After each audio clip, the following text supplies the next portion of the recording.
Tonight on Lookup News. Ours is victory deferred, but it's coming home. And that's the message to everyone. Azimio exudes confidence that they will emerge victorious in the impending presidential petition.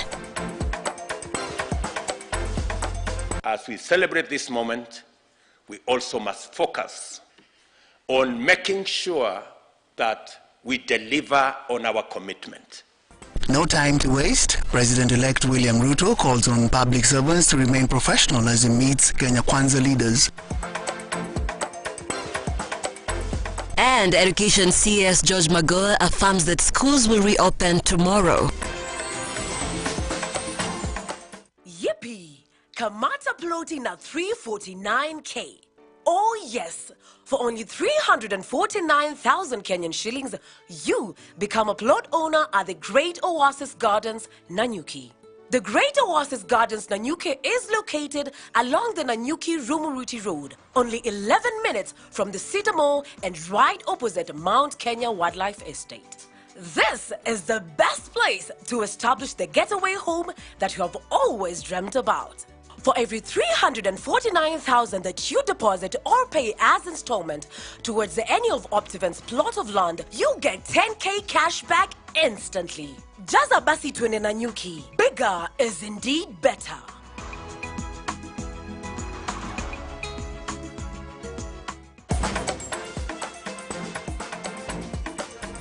IEBC chairperson Wafula Chebukati has postponed all suspended elections, including Mombasa and Kakamega gubernatorial races. Chebukati has cited harassment and profiling of IEBC staff, top among the reasons for the postponement. The election for Mombasa and Kakamega had been scheduled for August the 23rd.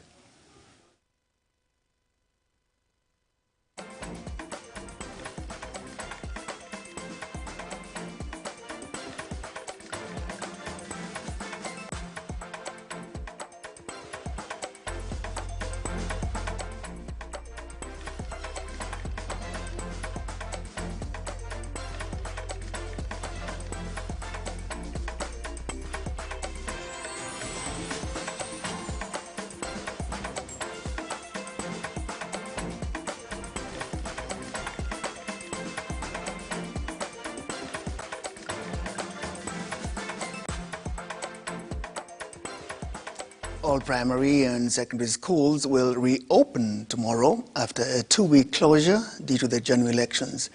Education CS George Magoha has directed parents to ensure students report back to school and resume normal learning. After postponement of school reopening day twice due to the general elections, Education CS George Magoha on Wednesday reiterated the schools will be opened on August 18th as planned. Magoha further noted that schools within Mombasa and Kakamega County will remain open pending gubernatorial elections on August 23rd, adding that students in the respective counties will stay put in their dormitories for safety. I want to say that having consulted with my colleagues, the Ministry of Interior, and also having consulted widely, we know that there is absolute peace prevailing in the country as we speak now, and therefore there is no cause for alarm, even about our children. And you heard yesterday that we were directed to go back to work. I would like people to understand me and my training from Starehe Boys Center, which I left 50 years ago. We were trained to manage by walkabout. On the CBC advancement, the CS urged grade 6 students who are set to join junior high school to begin the secondary school selection process before 30th August, adding that 75% of the building of the CBC classrooms has been completed. In terms of the preparedness of our children, I think the portal has been open, and even though the school resumes tomorrow, using technology you can reach the portal even before the schools open. I want us to continue to be positive about our children. We produce them with our blood and we love them. Let us not be naysayers all the time. That portal will remain open till the 30th of August. Maybe by which time there will be another cabinet secretary, I'm not sure. But if I am still there by that time, and it requires that we adjust the timetable after consulting widely, then it will be done. Mudeu Ndalana, Lookuptv. The Azimio leadership, led by flag bearer Raila Odinga, today affirmed their intention to pursue justice at the Supreme Court a day after Odinga rejected the presidential results as announced by IEBC Chair Wafula Chebukati. Following a closed-door meeting that brought together elected leaders under the coalition party to deliberate on the way forward, the top brass maintained they have a strong case backed with watertight evidence to revert the Wafula Chebukati declaration, even as they called on their supporters countrywide to remain peaceful. Here's our reporter, Henry Tende, on that front.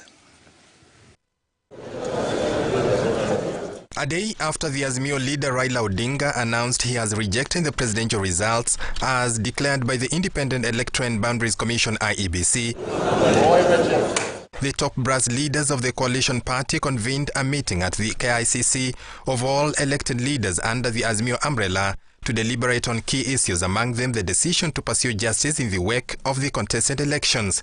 And after a closed-door meeting, Raila Odinga, Martha Karua and Kalonzo Musyoka emerged with a unanimous resolution from all members okaying Odinga's move to seek justice at the Supreme Court. Basically, it was a familiarization meeting, and we also talked about a way forward. We've given them a brief as where we are with regard to presidential elections, and they have approved the steps that we have decided to take as Azimio coalition.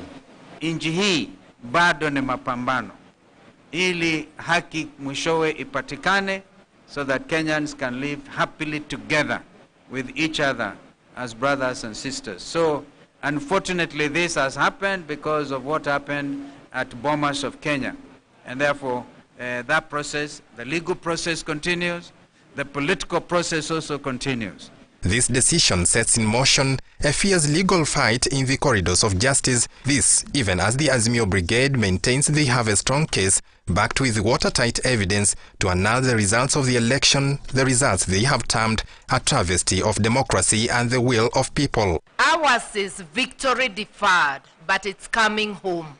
And that's the message to everyone. As we explore avenues, all legal and constitutional avenues, let everybody know victory is coming home. With all eyes from within and beyond borders fixed on what is happening in Kenya, Azimio leaders have made a passionate appeal on their supporters countrywide to maintain peace and allow them travel the legal journey to the fullest. We are still strong. This is an assurance of Azimio leadership to their supporters, even as the legal battle is now set at the Supreme Court. Henry Tende, Lookuptv, KICC, Nairobi. Even with that decision, the Kenya Kwanza coalition, led by President-elect William Ruto and his deputy, Rigathi Gachagua, today convened a meeting at his current residence in Nairobi, and Ruto noted that the inaugural caucus has set pace for the transitional power. What's your case with that story?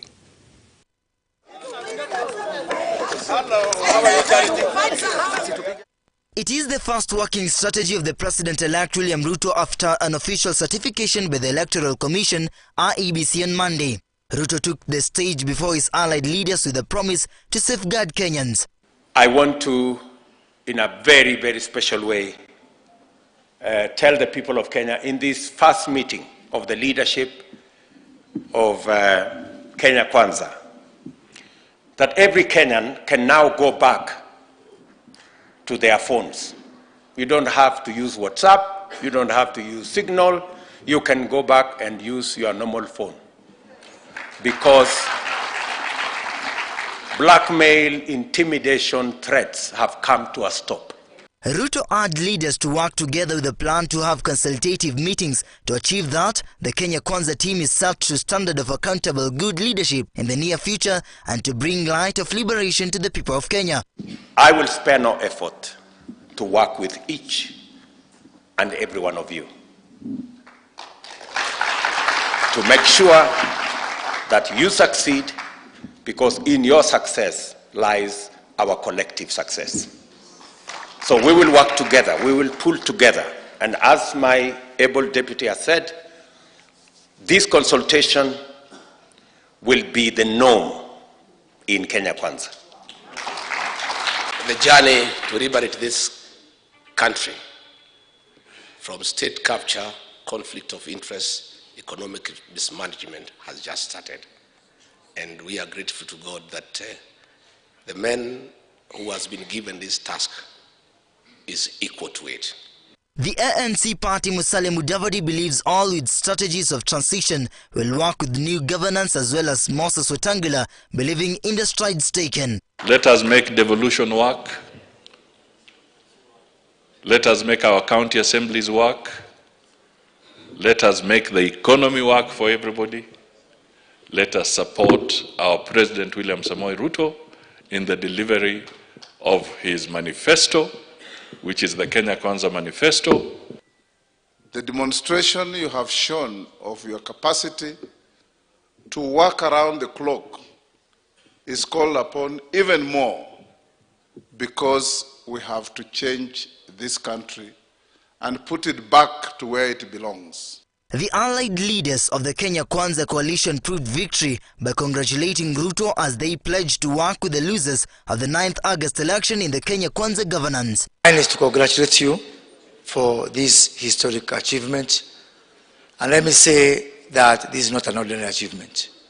This is indeed an extraordinary achievement. This is the time really to work. And I think now, after politics, we must deliver to our people, because we want 2027 to be a walkover for all of us. Others indicated is the provisional administration will not run errands for the political parties. Political programs will be professional and serve the nation equally. The decision-making will be above board and subjected to parliamentary approval.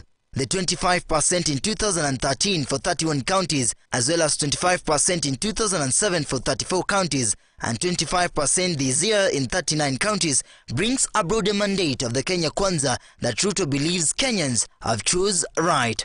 The people of Kenya have come to appreciate that there was an election, and they have come to appreciate that there were people who were chosen as leaders. There were others who were assigned other responsibilities. Moses Okech, Lookuptv.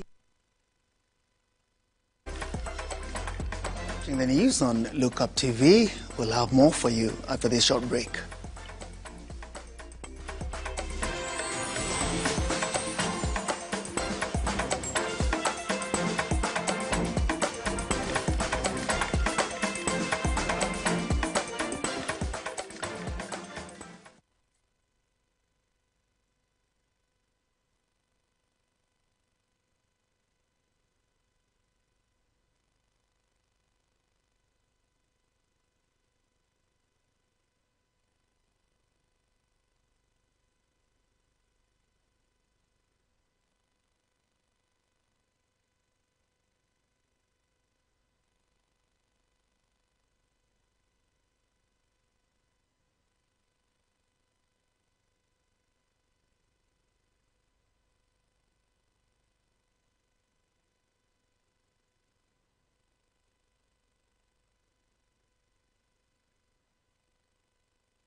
back.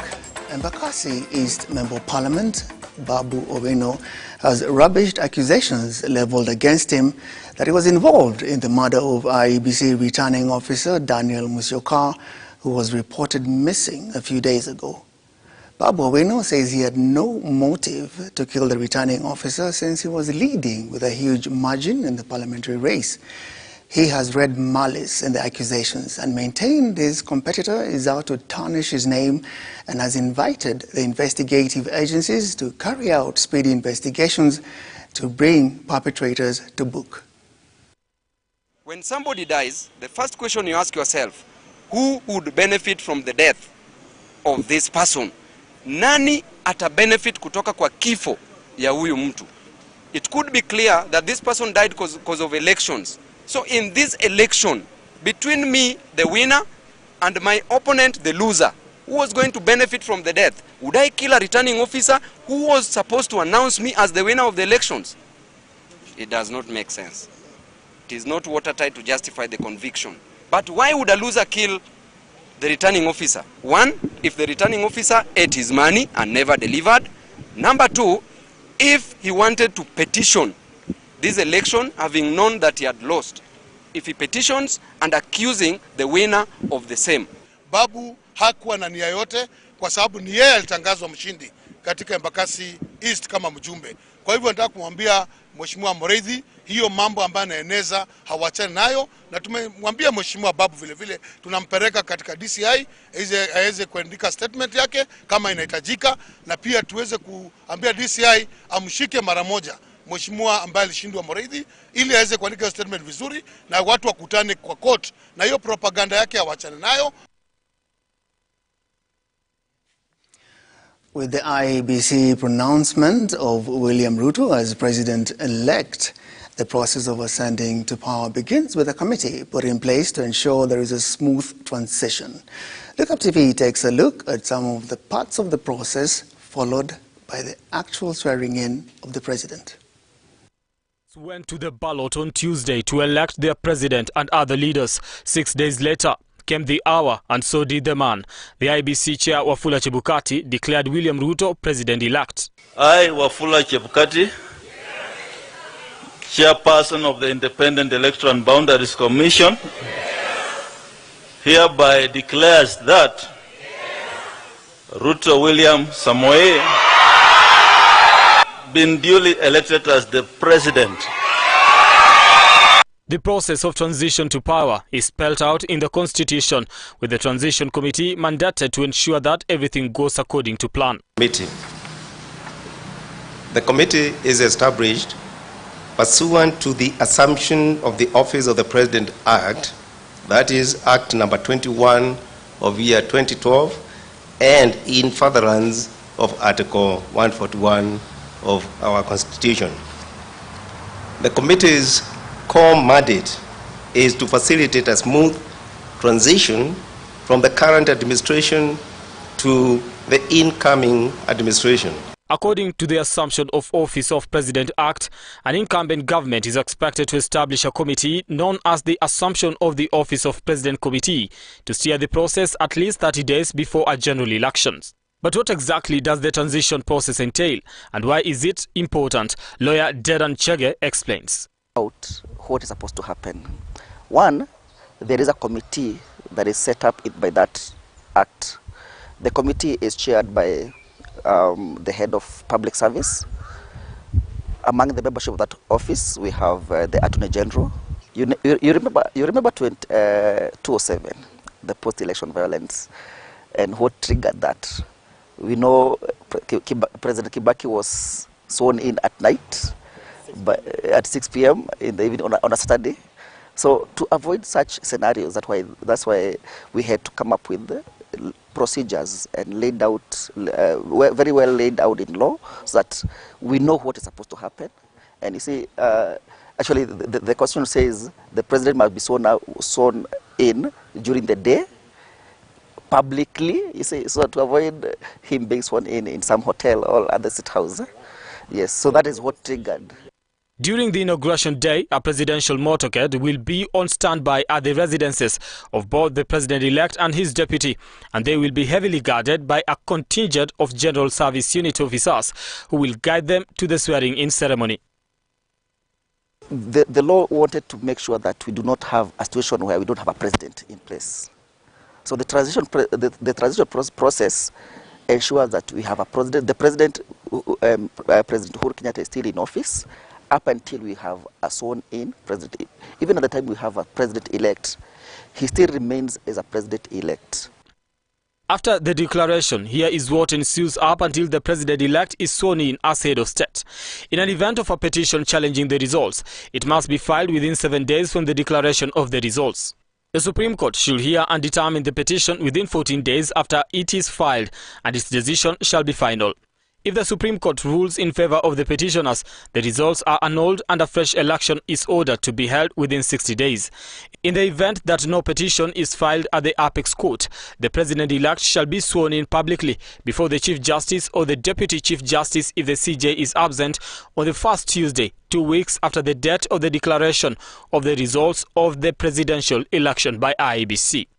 The President-elect then takes an oath of office for the execution of the functions of office as prescribed in Article 141(3) of the Constitution of Kenya. Upon taking the oath, the President shall sign a certificate of inauguration, and the outgoing President shall hand over to the President the instruments of power and authority, a sword, and the Constitution. After this, the outgoing head of state will welcome the next president of Kenya to the stage to make his address. The national anthem will be played as the presidential standard is changed to conform to the new administration. The outgoing president will then leave for State House to officially hand over the House on the Hill to his successor. In the meantime, the newly sworn-in president will then be driven around the stadium in an open Land Rover to greet Kenyans in attendance, after which he will be driven to State House for a final sit-down with the outgoing president. Brian Amuai, Lookuptv, Nairobi.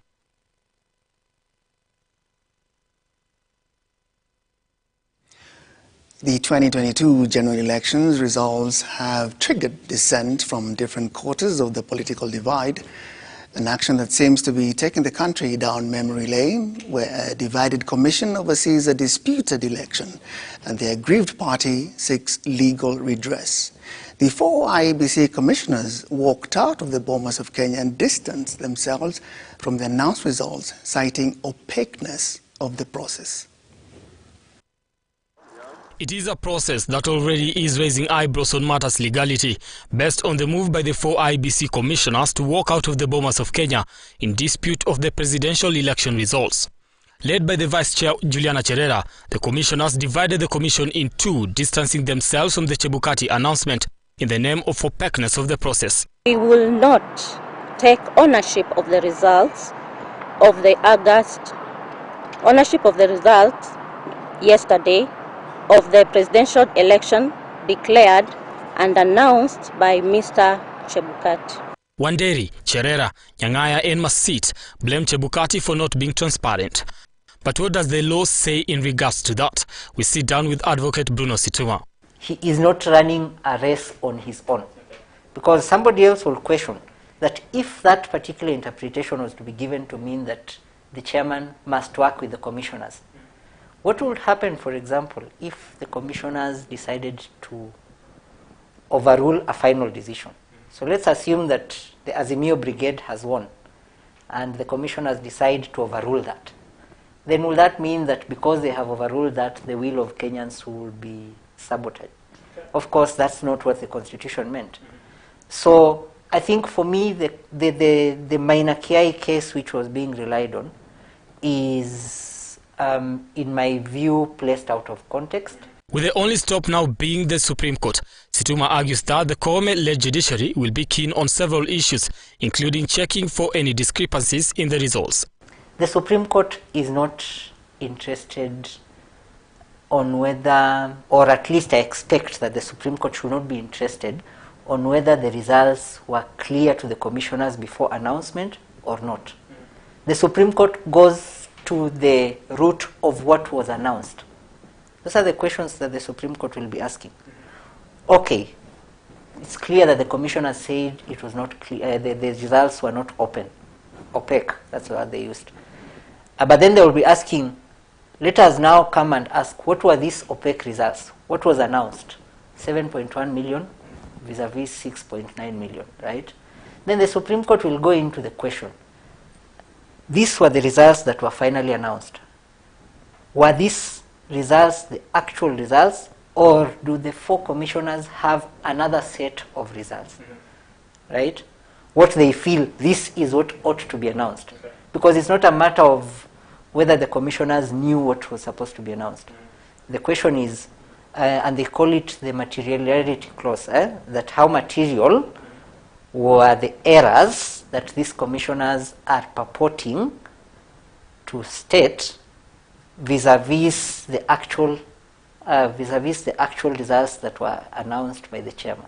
With the Azimio coalition readying itself for a court battle, the only option are proving beyond reasonable doubt that the process is flawed, hoping for the nullification.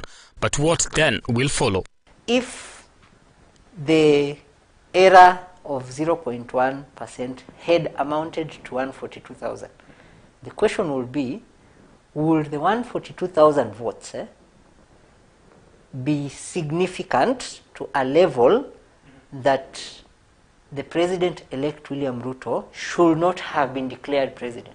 That is the kind of approach that the Supreme Court takes. It is a divided commission, with 4 of them disagreeing with their boss. A court battle set in motion, led by the self-proclaimed champions of democracy, with the intent to win and reclaim what they term as a victory deferred, and a president-elect ready to assume office. This is the aftermath of Kenya's Choice 2022.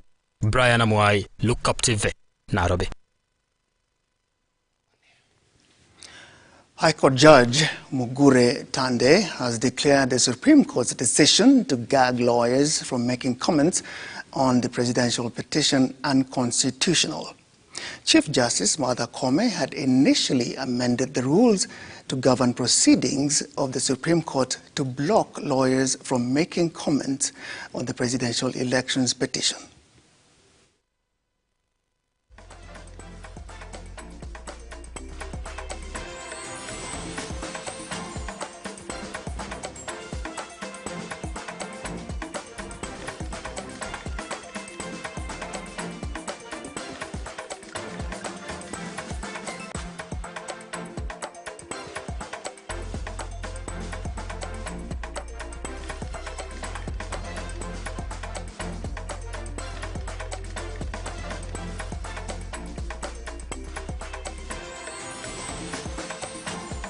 Religious leaders and various denominations across the country have commended President-elect William Ruto for his win.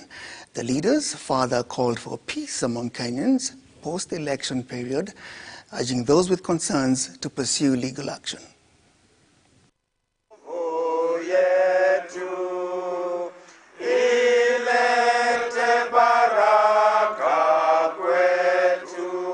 We are here saying we want to call for peace and justice and unity in our conversations today, this afternoon.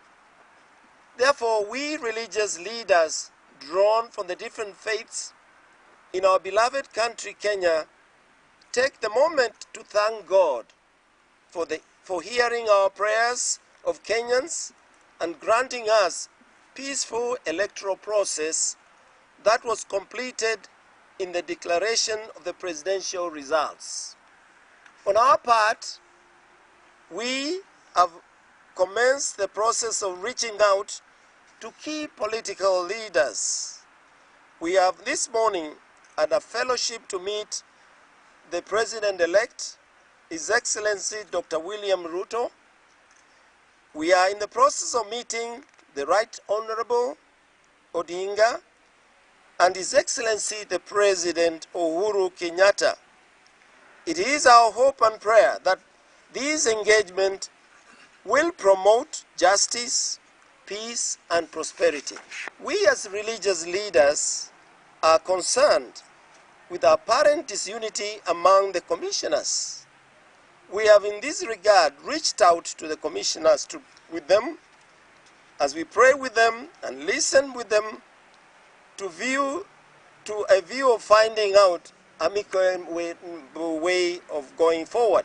We mourn the Kenyans who are reported to have been killed during the process, including the IEBC returning officer of Embakasi East constituency. We have prayed for their families and urge the security agencies to speed up investigations so that those responsible are held to account. We further call upon all Kenyans to embrace peace and national cohesion. As Kenyans, we have committed ourselves to be guided by the rule of law and should not allow the electoral process to divide us. We especially commend President-elect His Excellency Dr. William Ruto and the Right Honorable Raila Odinga for choosing the path of peace in their pronouncements. Natukai na undugu, amani na uhuru, raha tupate na usawi.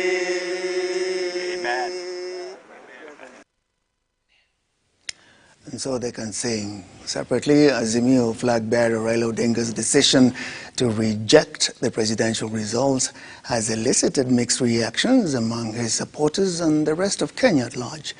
In today's segment of Your Opinion Matters, our reporter Bellamy Boson went out to seek the opinions of Kenyans on Raila Odinga's position.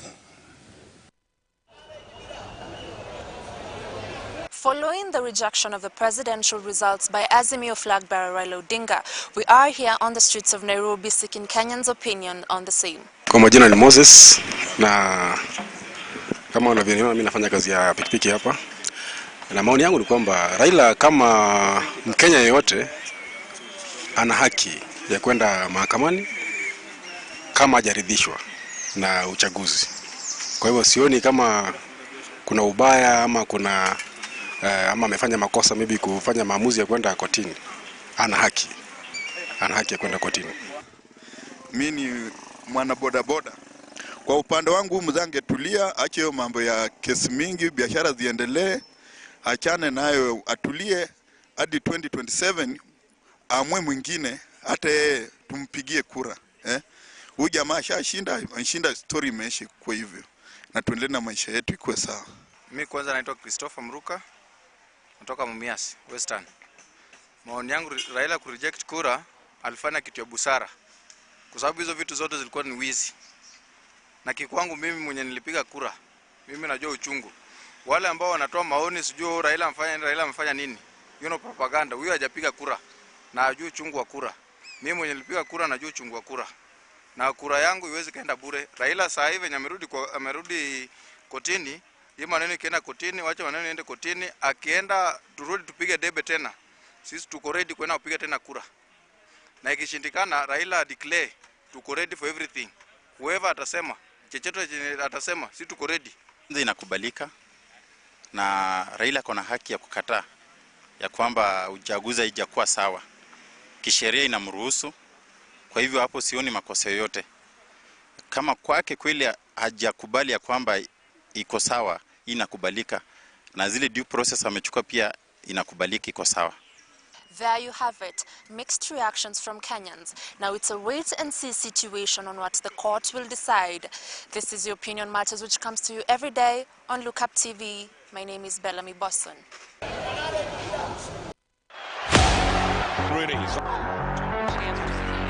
Fight through the streets of Central Park in the middle of the ball. He's gone!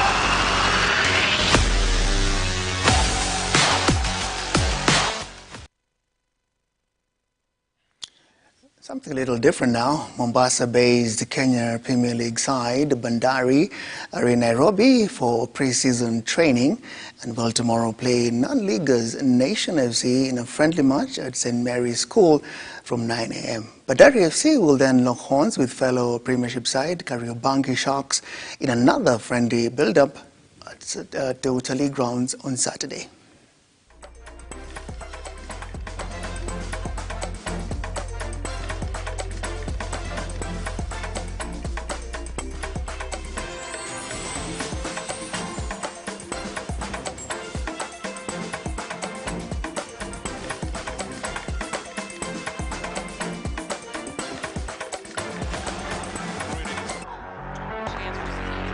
Fight through the streets of Central Park in the middle of the ball. He's gone!